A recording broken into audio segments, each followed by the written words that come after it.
Minister, head of government, seeks alternative solutions for the 2019-2020 academic year with firm instructions to officials of the education sector to avoid a blank school year at all costs.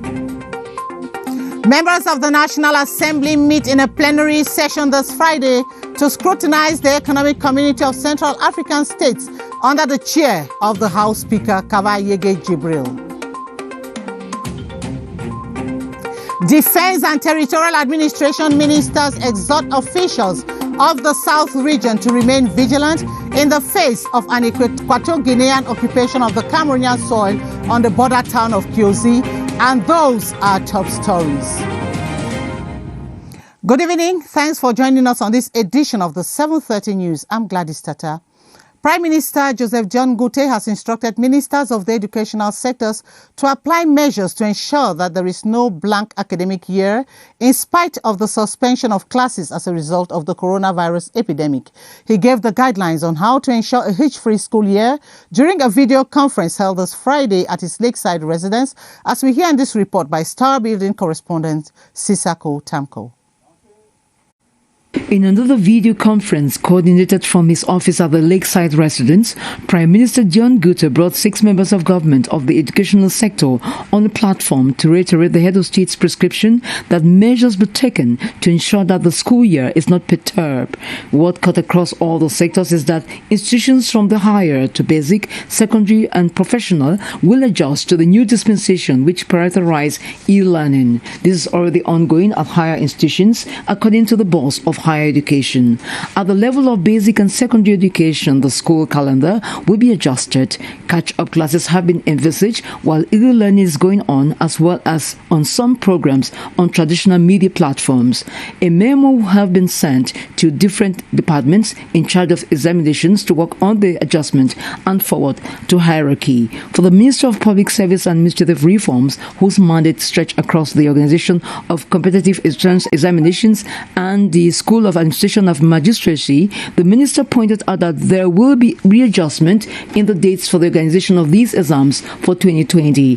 Concerning examinations like the recruitment of translators and interpreters, where the reading part has been done, the minister explained that candidates will be interviewed in groups of 50 to avoid overcrowding and in respect of social distancing.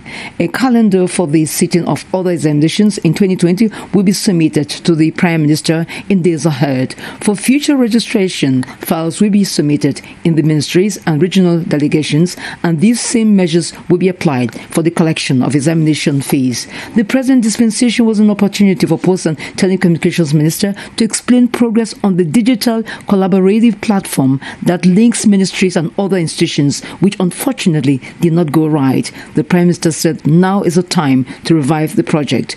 At the end of the close to 3-hour session, the head of government reiterated that classes must take place, examinations reading and corrected, and insisted that the safety of Cameroonians is of utmost importance, so any proposals made should lay emphasis on social distancing. He enjoined the ministers to forward in measures taken to combat COVID-19 in the different ministries while ensuring parents that there will be no blank academic year. Concerning the restrictive measures, the head of government explained that they may be extended by 15 days depending on the situation. As the coronavirus pandemic cases continue to increase in Cameroon, administrations are more and more vigilant in respecting government's measures to curb its spread. At the Ministry of Forestry and Wildlife, precisely, the video conferencing method and reduction of staff per day have been applied fully. Joyce Tata made a stop at the ministry this Friday and presents to us the working atmosphere that there in the midst of the crisis. The Ministry of Forestry and Wildlife opens its doors to video conferencing. Bonsoir, bienvenue. Vous me suivez? Bonsoir, Monsieur le Secrétaire Général, je vous suis. C'est un succès.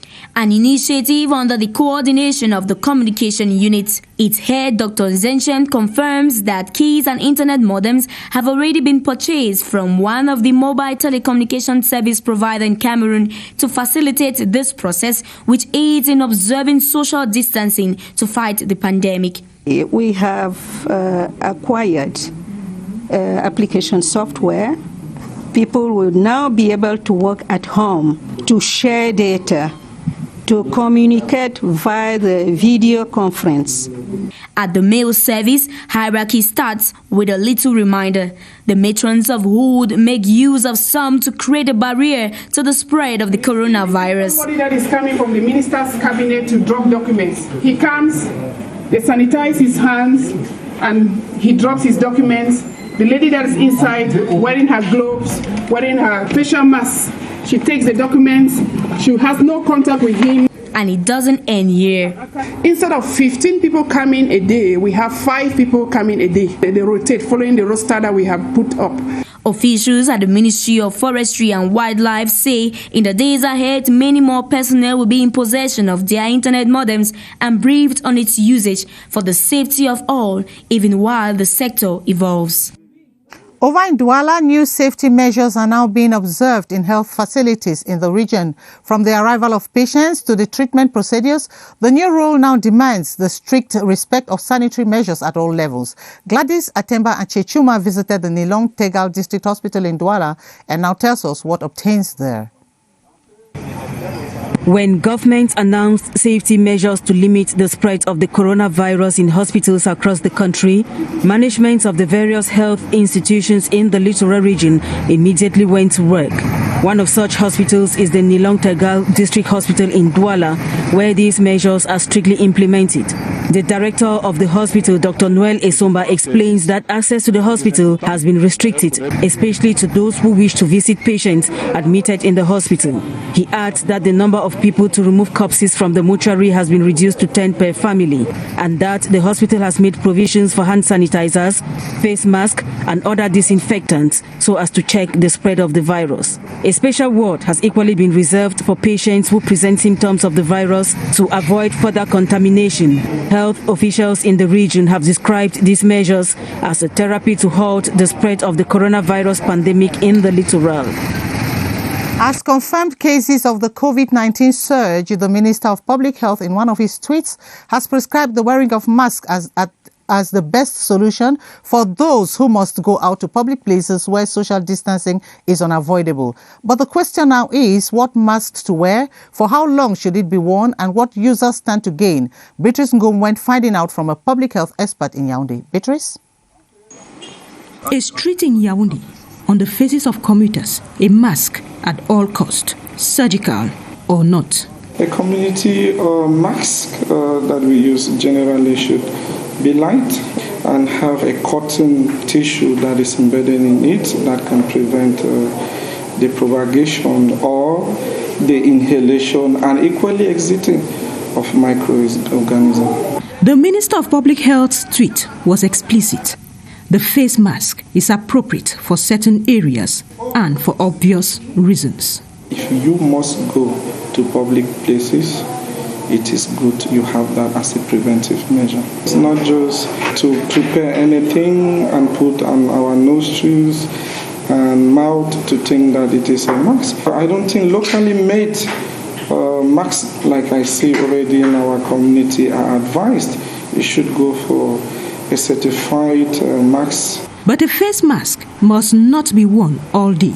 Duration and care are options to envisage. We are not used to using this mask. It's not our culture. Once a mask is on, we always send our hands to either adjust it or to feel it because it's very, very uncomfortable. So the best way to avoid this is just to stay at home. This pharmacy is still one of the few in town in possession of the surgical mask. Local production, in which is embedded filtering agent, is therefore suggested.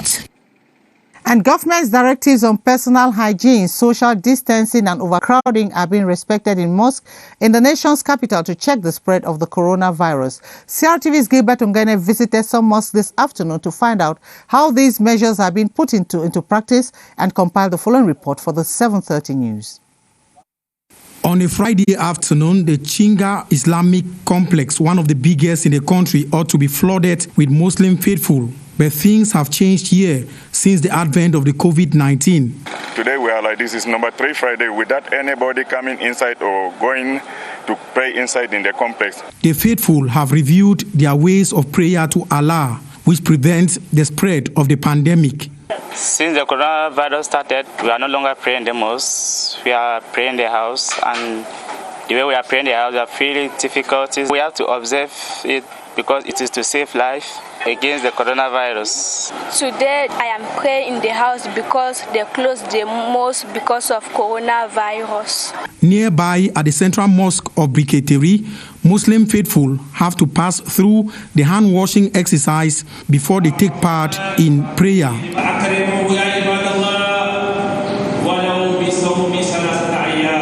The social distancing measure is respected, and each prayer session led by the Imam, Muhammad Saminu, is attended by less than 50 people as prescribed. Elsewhere at the Etudi neighborhood, the mosque is closed from the public.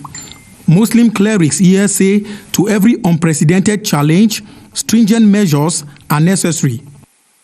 The mayor of the Yaoundé 6th Council has taken the decision to keep the Mendong market closed every Thursday to enable the sanitary team disinfect the market as one of the measures to curb COVID-19 in his municipality.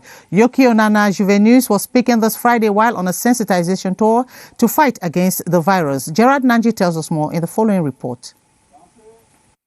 With the aid of the public address system and moving from one locality to another, the population of Yaoundé 6 have been advised to stay at home, for the coronavirus is extremely contagious, medics say. The mayor, accompanied by administrative and security officials, called on traders not to allow their merchandise to be manipulated by customers with bare hands, as that could lead to contamination. The enthusiastic population of BMRC, Monté-Jouvin, Simbok and Mendong are aware of the virus and its associated dangers. The coronavirus is not good for the world. It's bad for every people of the world. This initiative is very, very nice for every people. There were free distribution of sanitary kits and sterilizers in the different markets and health centers visited by the council team. Given the dense population of Mendong, its market will be closed every Thursday to permit the council sanitary team carry out disinfection. The mayor and councillors of Babisi in the Kitunjat division of the Northwest region have adopted strategies to embark on a sensitization campaign against the coronavirus in the 4 villages of the municipality. The campaign will feature educative messages and the donation of basic hygiene material to the villages. Jolenta Rosa finally completes that story from our Northwest Regional Bureau in Bamenda. Babisi municipality is made up of 4 villages: Babungo, Babawan, Babisi and Bangolang. The councillors agreed to carry the educative messages to the different markets of the respective villages. To better implement the measures, the administrators of the council will donate face masks, wash hand buckets, soap and sanitizers to the population to use at all gatherings. We will move from fundum to fundum and sensitize the population, because what we will do is to ensure level of the villages where there is a cry die, somebody will just move there with a bucket of water and savon to ensure that anybody coming to the cry die should wash his hands and even have a nose mask before they go mingling with the other people. The meeting provided an opportunity for the mayor to keep the councillors abreast with some projects to be realized in the municipality, like the construction of the Bangolang Health Center and the donation of health equipment to the Babungo Integrated Health Center. Today, the coronavirus has quarantined more than 3 billion people, with nearly 2 billion children out of school 4 months into the disease globally. The United Nations has called for a new form of solidarity to confront the dreaded pandemic yet of the century. Charles Ebune looks at the impact of COVID-19 in drawing a new global dynamics. Every nation in the world today, even the world's largest democracy, India, and the world's first economy, the United States of America, plus Tuvalu, one of the world's poorest and smallest states, are scaled on the same balance by the coronavirus.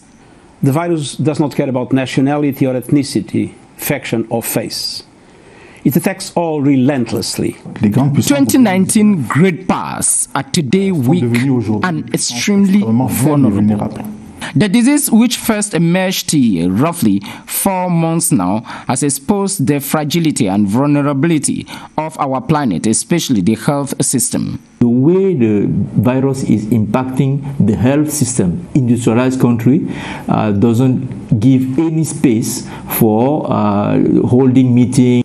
The new global power structure being shaped by the coronavirus tasked leaders to rethink humility and international solidarity. Le Covid-19 a la particularité d'avoir mis... COVID-19 has questioned international solidarities and not solidarity. Je ne parle pas de la solidarité, mais des solidarités internationales.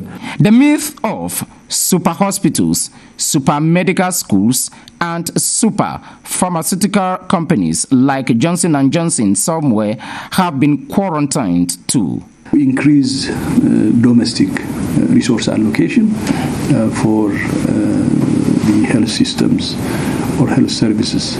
Even the most arrogant on international television cameras are humbled now because the degree of vulnerability imposed on all by corona is so great. And we still estimate that by 2030, probably up to 30% of the population in the world will be living in countries affected by fragility. The coronavirus outbreak shows that the real war of this century is between politics versus technology and science versus nature. Indeed, Charles Ebune. In world news, the coronavirus pandemic continues to make headlines with the total number of infected persons exceeding 1 million out of 204 countries affected. The USA tops the chart with over 250,000 cases of the COVID-19, and Italy still maintains the highest death toll. What is the situation in the world and in Africa? Alice Mbe compiled this report for the news. The world now records more than 1 million people contaminated in just 3 months, with more than 56,000 deaths, while Italy proves to have the highest contaminated cases of about 119,000 and 14,000 deaths, with a rapid contamination and deaths recorded each day. Spain records 117,000 cases and about 10,000 deaths, while America records about 265,000 cases and 6,000 deaths. France, Germany, Belgium, and Switzerland and other European countries also have cases of infected persons. In the meantime, China's situation is gradually getting better, and the government is putting in some measures to relaunch economic activities in the country. While South Africa counts about 1,500 cases and 7 deaths. In Egypt, 4 cases die each day. Out of this lot, 223,700 people have recovered from the COVID-19 disease in the world. And on to one of our lead stories. Administrative and security officials of the South region have been enjoined to remain vigilant in the face of Equatorial Guinean occupation of Cameroonian territory. The minister delegate at the Presidency of the Republic in charge of defense, Joseph Betia Somo and Paul Atanganji of Territorial Administration were speaking in Kiosi while on a security evaluation mission in the South region. The two ministers equally urged authorities to intensify the sensitization on the COVID-19, as Albert Njembonde tells us in the following report. A reduced convoy, a lightened reception void of any handshakes, prescriptions against the COVID-19 respected to the latter, as Joseph Betia Somo and Paul Atanganji make part of the journey on foot along the Cameroon-Equatorial Guinea border. Brigadier General Ezo Vondo, commander of the 1st Joint Military Region, and South Governor Felix Ngelengele take turns to brief the head of state's envoys on the intensified military patrols and persistent encroachment of Equatorial Guinea on Cameroonian soil. And this is it. Malabo engages a vast infrastructural project on Cameroonian territory, more than an act of provocation. The situation is becoming persistent, forcing security and defense officials of Cameroon to put the project on hold. Here, Joseph Betia Somo extends the congratulations of the Commander-in-Chief, President Paul Biya, for the military's sense of composure and instructs continuous vigilance. Satellite images confirm this is Cameroonian soil, and government has documents dating as far back as French and Spanish occupation to defend its claims. In a security meeting held in Canberra, the governor of the South is encouraged to continue a diplomacy of proximity as government seeks to reactivate the mixed commission between the two countries to discuss border demarcation issues, while urging authorities of the South to continue desensitization on the dangers of COVID-19. It is two ministers who left the South reassured that security and defense forces are resolute to defend fatherland to the very end. Coronavirus pandemic, which is the mother of all battles we have ever faced, calls for a solidarity and patriotism void of partisan politics. The first Vice President of the Social Democratic Front, Joshua Osei, made public the position of his party on the fight against COVID-19 in a press conference this Friday in Yaoundé. He also decried the rejection of SDF March 22nd partial legislative election rerun complaints in some constituencies in the northwest and southwest regions, describing the exercise as fraught with irregularities and insecurity. Details with Kilian Dandifon. The Social Democratic Front, SDF, says the same irregularities and conditions that caused the election rerun resurfaced on March 22. The transfer and relocation of polling stations to public regrouping centers, the distances of voters to get to these so-called polling centers, the non-publication of polling stations before the ballot in the constituencies concerned, the absence of local ELECAM representatives in most of the constituencies, failure to consider the security of voters, the impossibility to campaign. But the SDF has bowed to the Constitutional Council ruling rejecting all post-electoral complaints. We hereby would like to point out that while we do not accept this proclamation, we are bound by virtue of our constitutional responsibilities to respect it. The Social Democratic Front has also chosen the path of patriotism faced with COVID-19 pandemic. The present situation calls for all Cameroonians to stand together, to put our partisan political inclinations aside and fight this pandemic as the mother of all battles we have ever faced. These are not times for partisan politics. This pandemic calls on the solidarity and patriotism of all. All allegations that the SDF had election-fixing negotiations were dispelled. The SDF scribe also noted that the party would transform its current difficulties to a rebound. And on to this press release just coming into our studio, and it reads, the President of the Constitutional Council hereby informs the public that the solemn ceremony to proclaim the results of the rerun of the election of members of the National Assembly of 22nd March 2020 shall hold on Tuesday, 7th April 2020 at 11 a.m. in the courtroom of the Constitutional Council at the Conference Center here in Yaoundé. However, considering the coronavirus COVID-19 pandemic, the sessions shall hold in strict compliance with the measures taken by government relating thereto.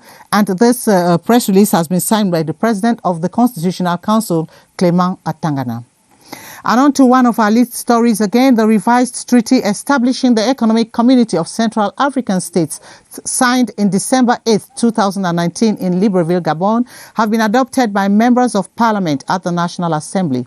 It was adopted alongside that which relates to the Inter-African Conference on Social Security and the management of ships' ballast water and sediments. The bills were adopted during a plenary sitting in Yaoundé today, chaired by House Speaker Kavayege Jibril, as Esther Kima tells us in the following report. It was in the strict respect of the social distancing rule that the members of the National Assembly, spread out in the House chamber and the public gallery, took part in the debates.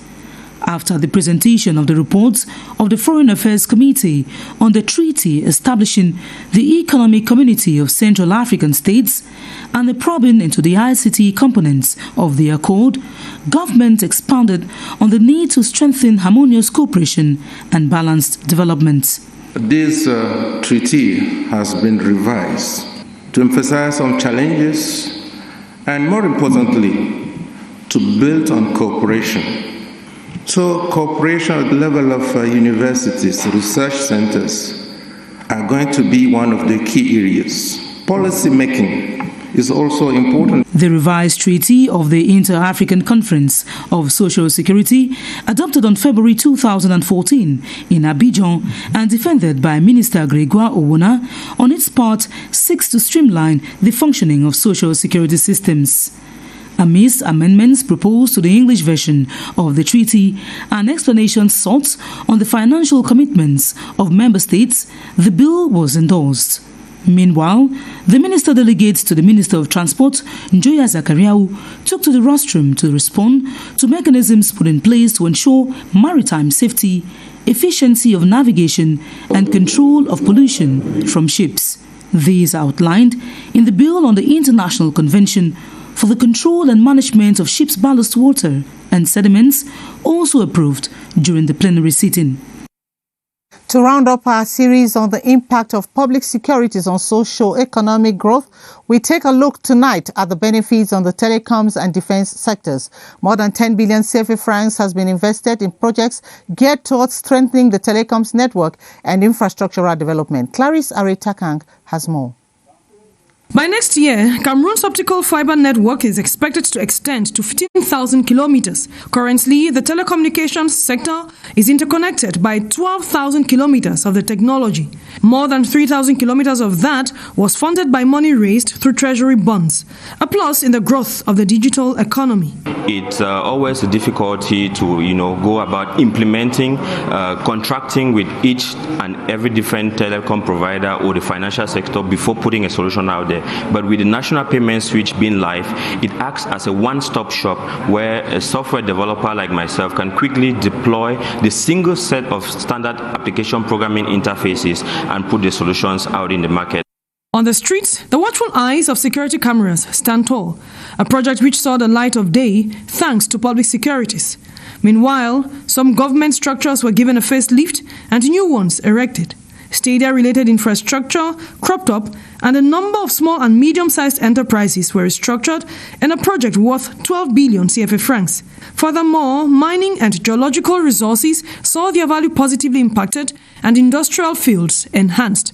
The discovery of new mineral deposits brought with it an increased interest in the country's underground potential. The state has been resorting to financial markets to secure money since 2010, counterpart funds which have gone a long way to effectively build different sectors of the economy. And that does it on the 7:30 news tonight. But before we take leave of you, a recap of our major stories. Prime Minister, head of government, seeks alternative solutions for the 2019-2020 academic year with firm instructions to officials of the education sector to avoid a blank year at all costs. And the members of the National Assembly meet in a plenary session this Friday to scrutinize the economic community of Central African states under the chair of the House Speaker, Kavayege Jibril. And Defense and Territorial Administration ministers exhort officials of the South region to remain vigilant in the face of an Equatorial Guinean occupation of the Cameroonian soil on the border town of Kiosi. And just to let you know that 500 so far in Cameroon, there are 508 cases of the coronavirus, which has been reported by the Minister of Public Health this evening. And at 8:30, you will join Atabadine Omar for the news in French. And I'll be here tomorrow, same time. Keep the faith. Good night.